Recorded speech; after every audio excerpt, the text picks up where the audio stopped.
Hi guys, Jessica here from the Healing Hands Duo. I just wanted to jump on here very quickly. I'm not even dressed. I'm in the middle of editing a video, but I wanted to get on here because I've been talking to a couple different people on Instagram as well as on other platforms about things like non-native EMFs and how important those are, and blue light toxicity, and of course the other thing that keeps coming up most recently right now is grounding. Kevin and I have not really, we have discussed some of this stuff in our videos on YouTube and how important it is to reduce your exposure to blue light toxicity as well as non-native EMFs, especially when you're dealing with any type of chronic illness, things that involve infectious diseases like Lyme disease.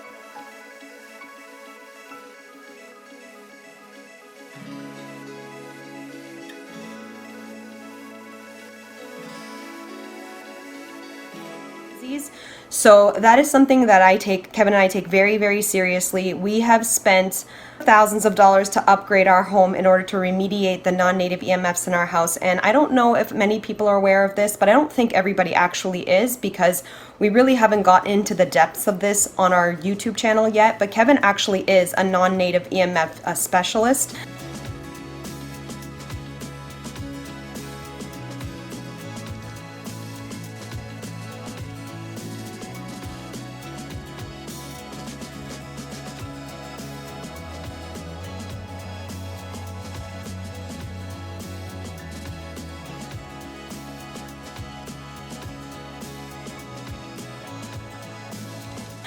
The other thing is, however, a lot of people are asking about 5G and if he can remediate that or test for that. That is very, very difficult to test for, just because most areas are not fully set up for 5G yet. And the other thing in that instance is that the testing equipment for that is over $100,000. So no, he doesn't test for that.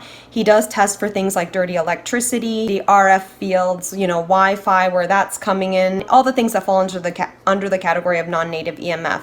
So he can test for that. I think a lot of people have this misconception that it's easy to test for this. That's not necessarily true. It's not very easy, and a lot of people are picking up like these small Gauss meters on Amazon for like $20 or $30. I don't think there's really a point in doing that. It's not really going to pick up on a lot. It's just going to let you know if something is giving off a particular type of frequency. And with all the things out there that exist now, like in the PEMF device world, or even things like the Photon Genius or Genie, the Gauss meter is going to pick up what some people would think are negative or damaging EMF. But all that does is just picks up on any type of EMF. And what people don't realize is there's something that's called non-native EMFs, which are usually man-made EMFs that are not good for us. And then there is EMF that is actually, in fact, can be beneficial to us.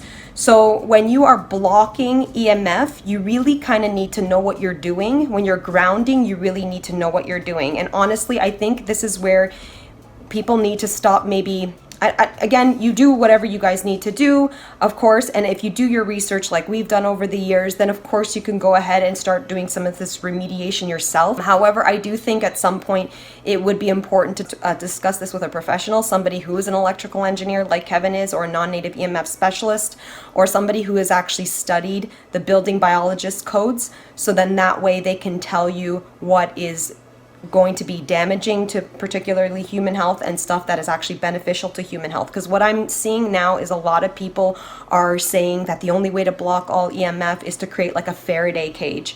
And in so many cases that is true.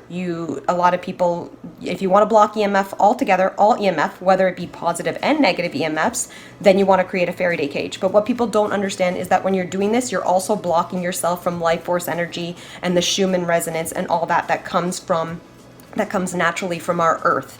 So although Faradaying your house can be beneficial for some people if you know how to bring in scalar energy and the Schumann resonance back into your environment, but if you know nothing about this, that can actually be somewhat damaging.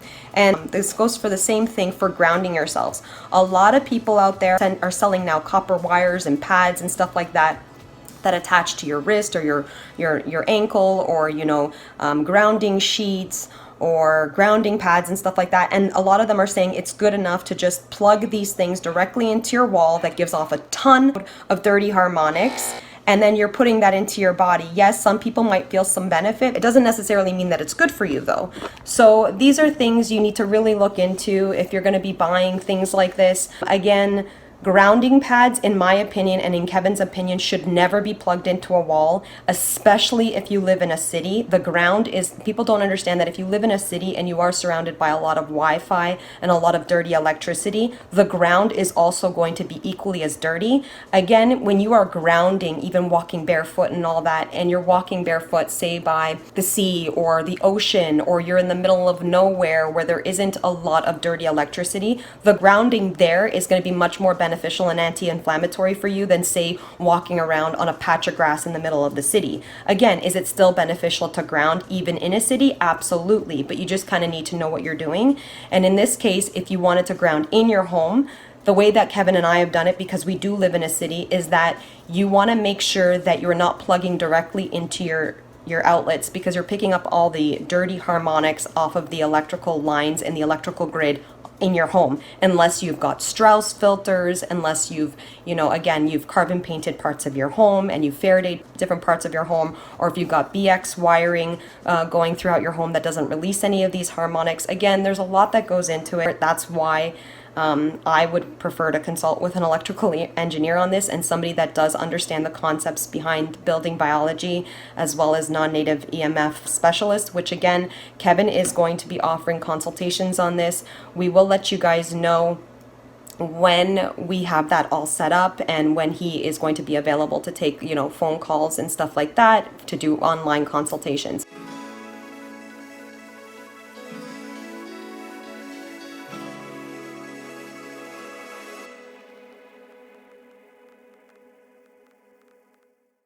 So that is something that we take very, very seriously. We started this, I would say, probably over 10 years ago now, probably when this even became a big trend, that I'm kind of seeing that this is a big trend now, especially amongst the Lyme communities.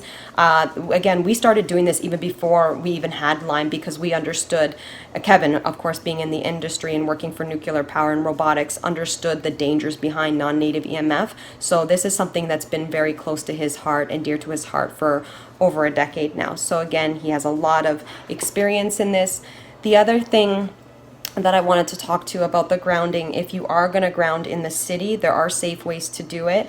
However, we had to take a lot of precautions in order to do that in our home. So what we did was, we actually have, and I know a lot of people are going to probably think we're nuts, but once we get into all of our non-native EMF videos on our YouTube channel, we're going to go into the extensive details of all the work that's been done in this house. And by a lot of work, I mean we have done a lot of work over the last 10 years. But what we have done is we've driven a 9-foot copper pole directly into the earth in our backyard, and we actually had to take up a bit of the soil all around it. We actually grounded that area specifically by planting a lot of precious minerals around there, crystals, other types of metals, to bring in a clean earth there.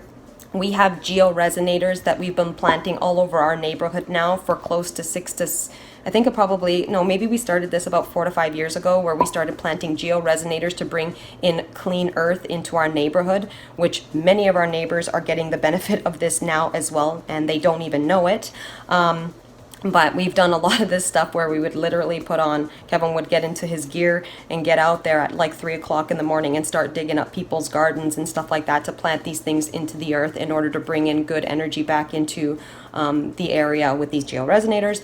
And then what we've done is we have run wiring that goes directly from our copper pole or rod that's in our backyard, that's deep into the ground, and that runs in through our basement. And then that line has been brought up to several different areas within our home through our walls.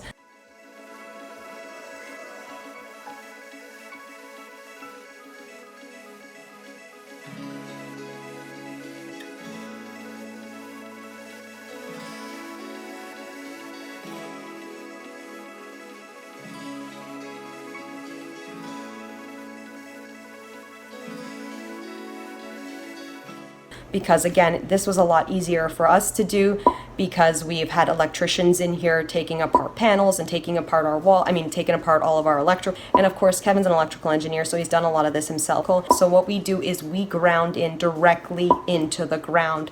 Again, you wouldn't have to take these precautions as much. Again, I would recommend always grounding directly to the earth and never an outlet or a prong, but you wouldn't have to take these measures as much if you lived out, say, out in nature somewhere, or you lived in a rural area. Again, we just live about 10 to 15 minutes away from downtown Toronto, so it is quite a large city here in Canada. So this is the precautions that we've had to take. I won't include this in this video, but in other videos we'll go into talking about, you know, how you can properly Faraday parts of your home. We have used something called carbon paint. Again, a lot of people are asking us a lot of questions about that. People think it's as easy as just painting your walls with carbon paint and leaving it like that, but it's not. That's not necessarily the case. You do have to make sure, you do have to test those walls and make sure that you're properly grounding those walls as well. I got a wall here I'm going to try and shield. I've got my neighbor here that is blasting his Wi-Fi right in the corner of my house here. I've got my EMF meter here. I'm going to set this to microwatts per meter squared, which is a measure of the power density. You can see it's moving up and down here. I'm going to flip it on to the maximum. You can see I'm getting about 320. Yeah, you can see it's just almost as high as 400 microwatts per meter squared here. It just seems to be right in this corner that it's quite high. You can see there it's jumping up to about 500.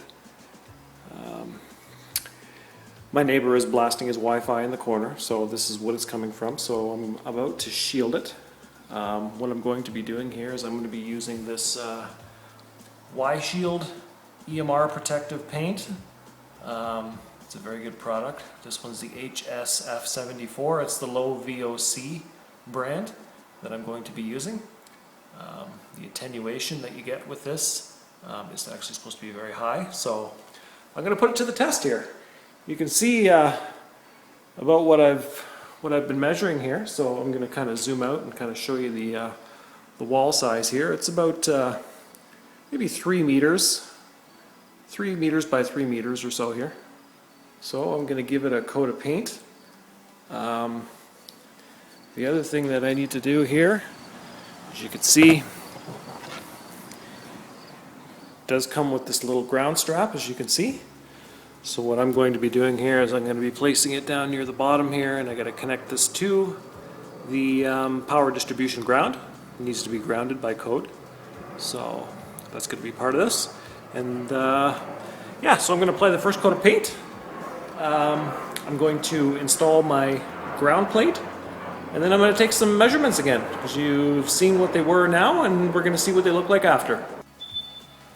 Okay, well, the first video I took some readings here. I was looking at trying to shield my kitchen wall here. I'm in the middle of a kitchen renovation. As you can see, the whole kitchen is gutted, so perfect time for me to paint the entire house black. As you can see, this is probably the only time in my life I could probably get away with this, considering I have a wife who's absolutely as anal as they get.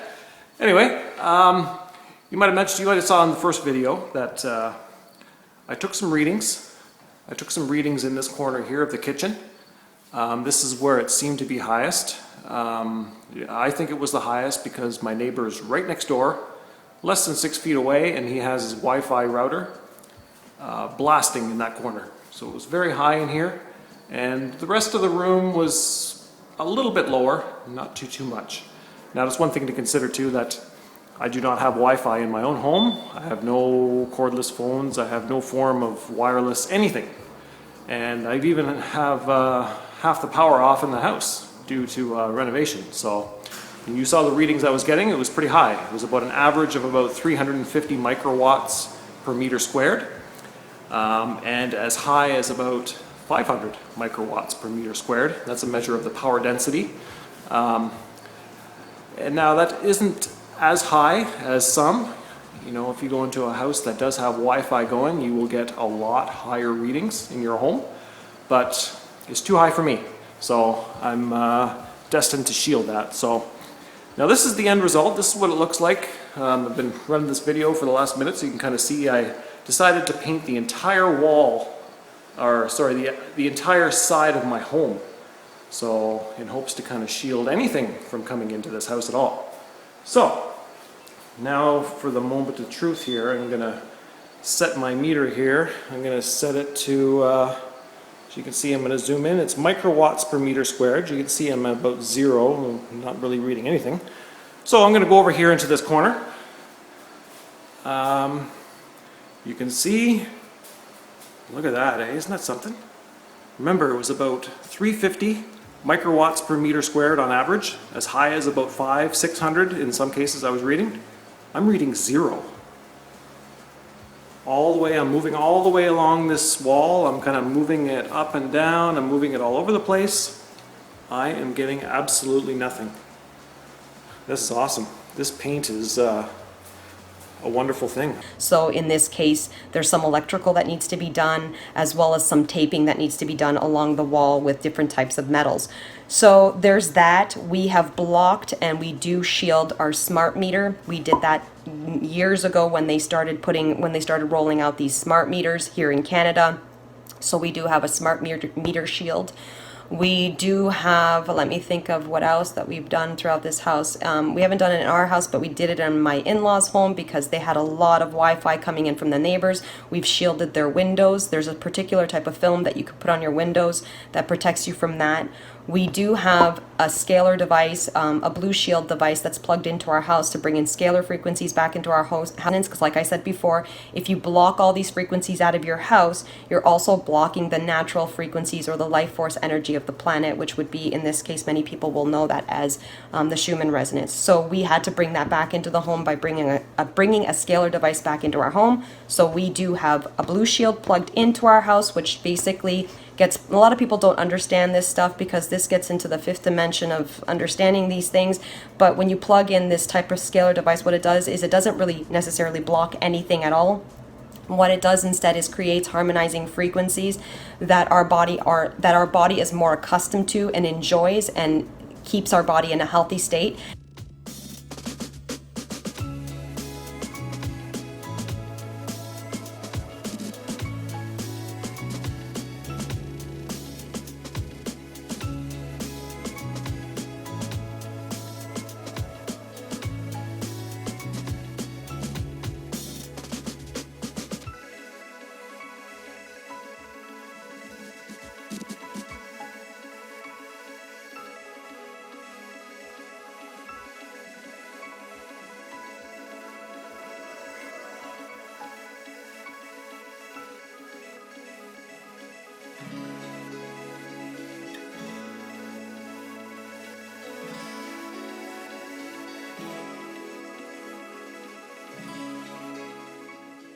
So that's kind of how the blue shield works, and a lot of people don't understand that. A lot of people are saying, well, I've tested it and I've put my Gauss meter, my $20 meter that I bought on Amazon, and this damn thing doesn't do anything, and I've broken mine open, and even though these things cost $350, people are tearing theirs apart and they're trying to look for Tesla coils and other types of chips that could create scalar frequencies. Again, unless you are high into this and you really understand engineering and you really understand biophysics and you really understand quantum physics, and you are a building biologist or you are an electrical engineer, I don't think a regular person who's just a technician opening that could really understand the amount of technology that has gone into this. It takes a special type of person to really understand this stuff. So, and I'm not going to say special like, you know, we're special and we're better than anybody. It's not at all that. It's just there's a different type of understanding and a lot of research that has gone into this stuff. When we started using our blue shields, we actually originally purchased them from the original distribution center in New Zealand, which goes back many, many years. But now these guys are like one of the #1 EMF providers for protection devices in the world, and they have global websites. We strongly believe in their technology. that's another story altogether. But again, we're going to be hopefully getting into this on our channel very, very soon. I really do want to discuss structured water, which Kevin is working on right now. We kind of filmed all these things and they got deleted, so we had to redo them all over again. But again, there is just tons of stuff that we could talk about from the things that we've done in this home over the years. Again, we have nothing that gives off. We don't have Wi-Fi. That's another thing. The Wi-Fi got shut down in our home about 4 to 5 years ago now, so we are completely a Wi-Fi free zone. We don't have any major contributors to blue light toxicity. We don't have LEDs in our home. I am using my cell phone right now, but anytime I use a cell phone or a laptop or anything along those lines, they either get plugged into a hotspot in our house, which gets hardwired into the house. And if it is a Wi-Fi device, I try not to use my cell phone too often in my home, because Wi-Fi, like I said before, it is difficult to get it. It's difficult to get a signal even in our home because our house has been shielded.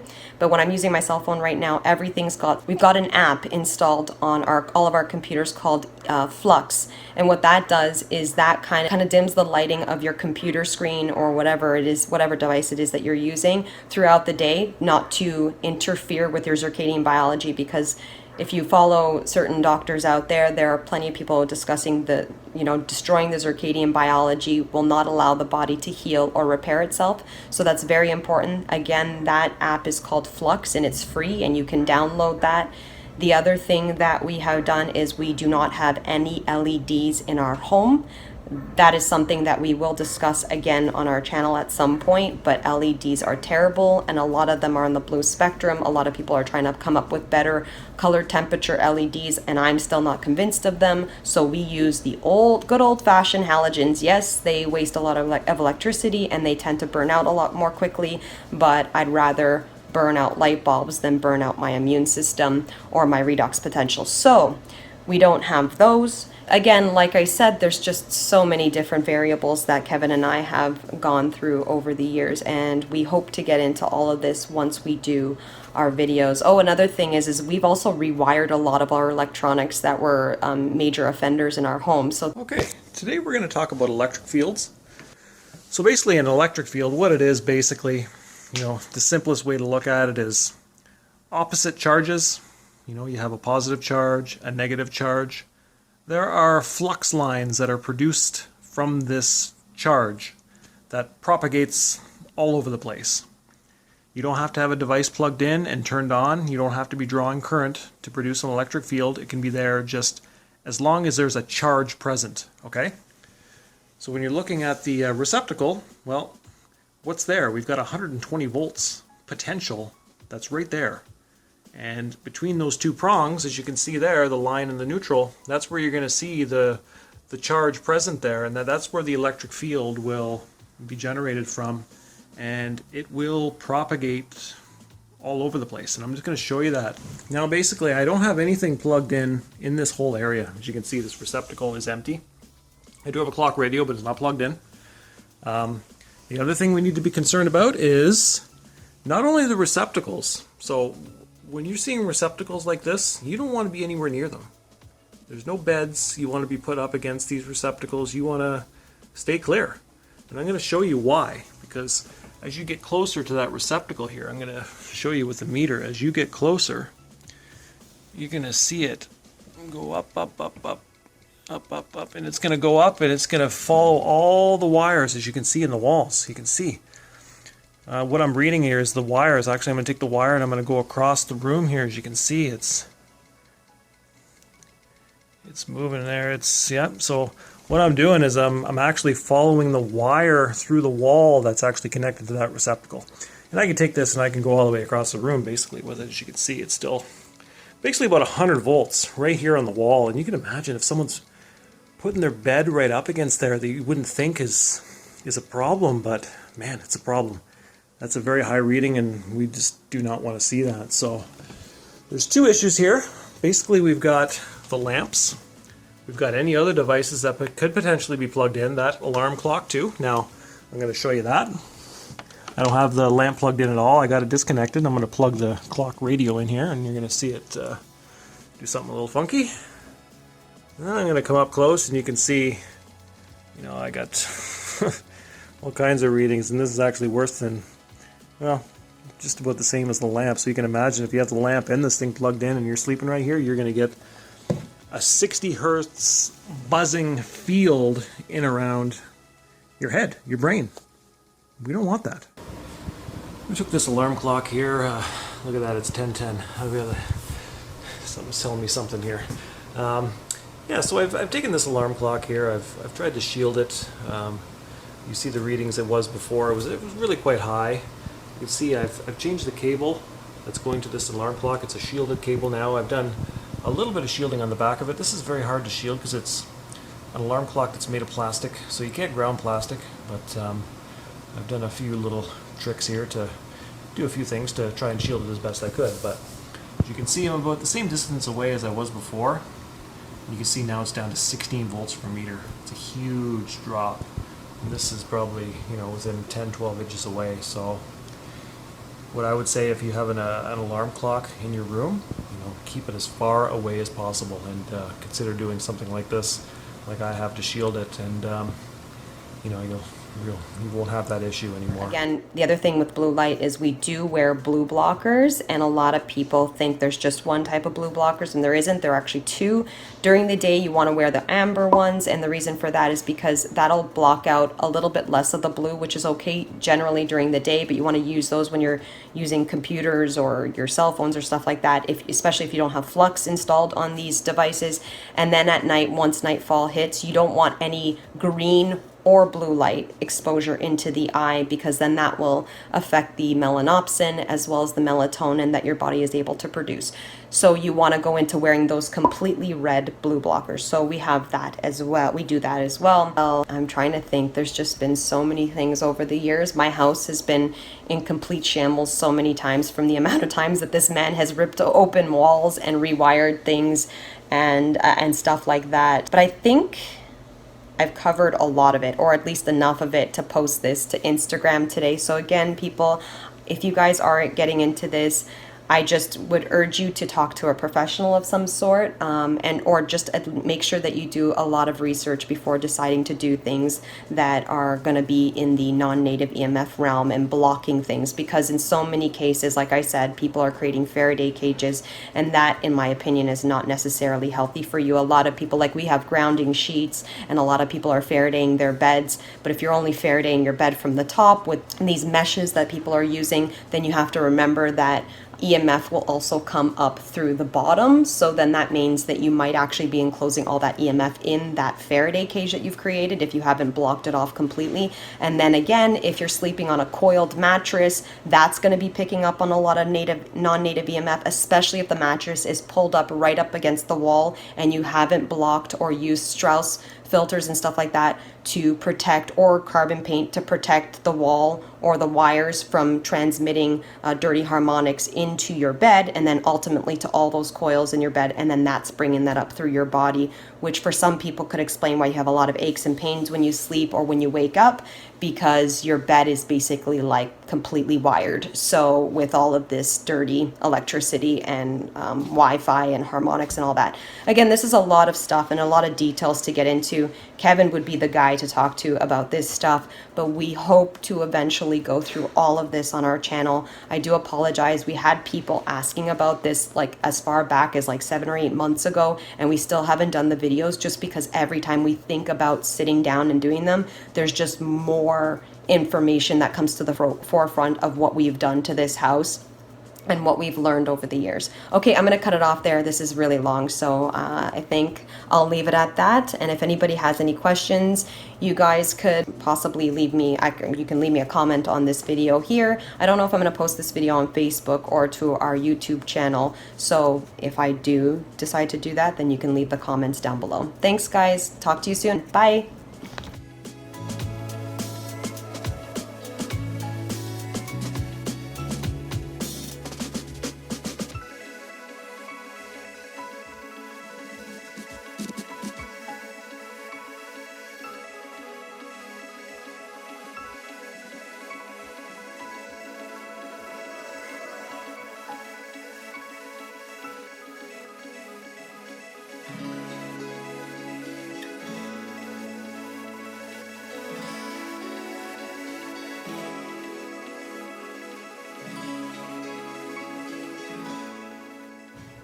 Look at our little friend this morning, sitting in our fountain.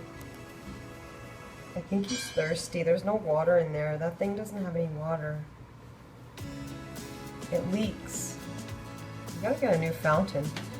This is like a whole new thing. Usually you expect to wake up and see birds in your water fountain.